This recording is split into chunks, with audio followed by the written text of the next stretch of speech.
All right, today I'm here with one of the most well-known voices in Northern California sports. He's back. His name, Grant Napear. Grant, welcome to the program. Good to have you here. You've got a new opportunity in radio in Sacramento. Call letters. Where can we find you? Fox Sports Radio. I am pumped. My show begins Tuesday at 3 o'clock, 104.7 FM, 890 AM. Download the Fox Sports KSAC app. You know, I've been gone 5 years. You're doing some business now, right? You told me to promote it. Downloading the app. You told me to promote it, right? What time are you on? 3 o'clock, Monday through Friday, 3-hour show. 3 to 6. Okay. This all came together kind of quickly. You get the call from the boss. What goes through your mind? The first thing was, do I really want to do this? Because, Walt, you and I came to Sacramento pretty much the same time. I think we have a similar work ethic. If you're going to do a job, you have to do it right. You have to go with your sleeves rolled up to your freaking neck. And after sleeping on it for a couple nights, I'm like, this is what I want to do. I want to get back on the air. There's nothing like the power, Walt, of live radio. Right. You've been doing a podcast, but you know, this is different. So take us back. It's almost 5 years ago. You lose your job.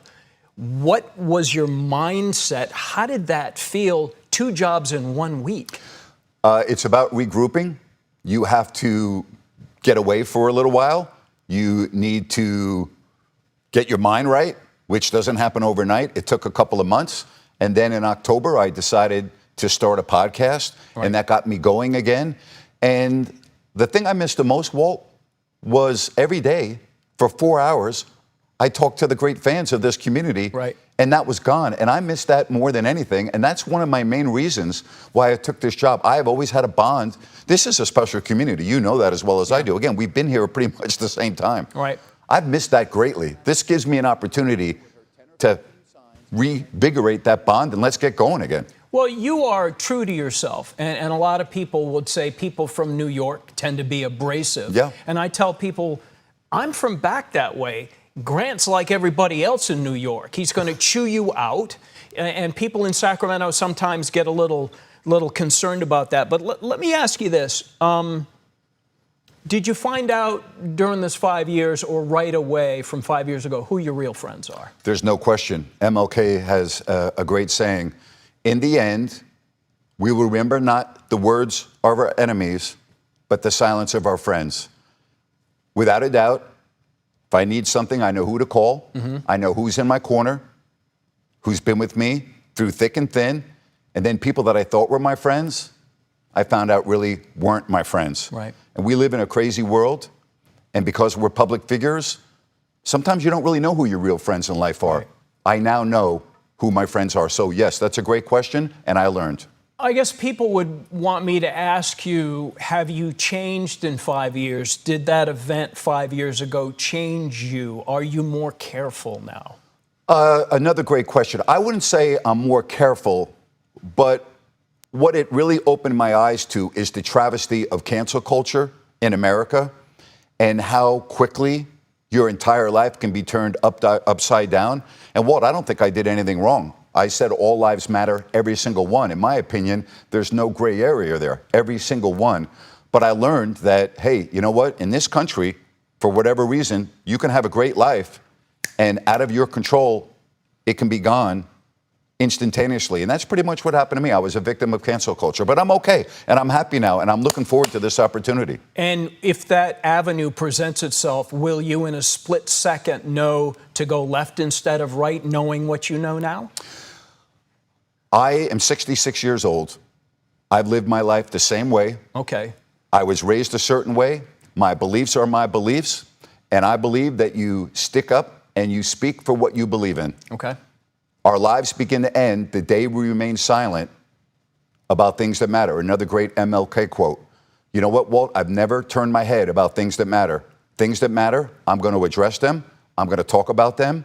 I believe in what I believe in, and I'm never going to change that. I would say, knowing you, and you and I were like best friends when I first came to town, and we hung out quite a bit. I've never heard you go down a road that people might think that you have certain feelings about certain cultures. You've never once had a word in and we'd had a couple of beers many times.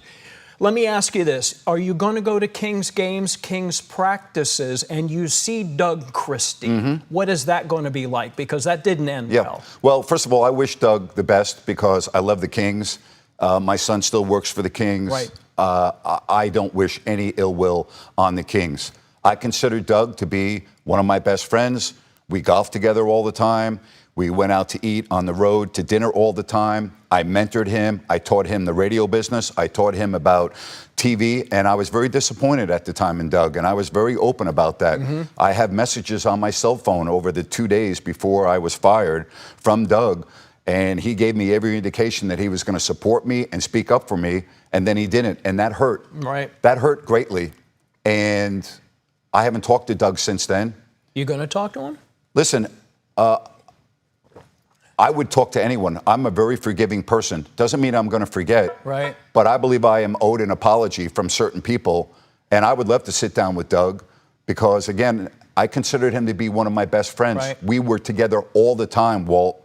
That hurt. Of everything that happened, I might put that at near the top of the list. So, yes, I would be willing to sit down and talk to Doug. I would say during that period, the week that you lost your TV job and the radio job, that was such a hot topic. Yes. I personally was afraid that if I even said that I knew you, that it was going to come down with the peripheral damage on that.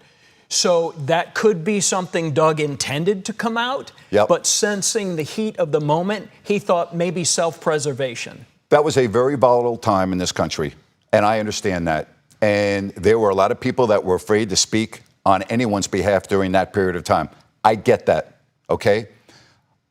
Again, I'm a forgiving person, Walt. Like you know me probably better than most people in this community. My life resume, I think, speaks for itself, and what I did with my foundation, putting over 100 at-need students through college and mentoring them. I'm very proud of my years in this community and my public service to this community.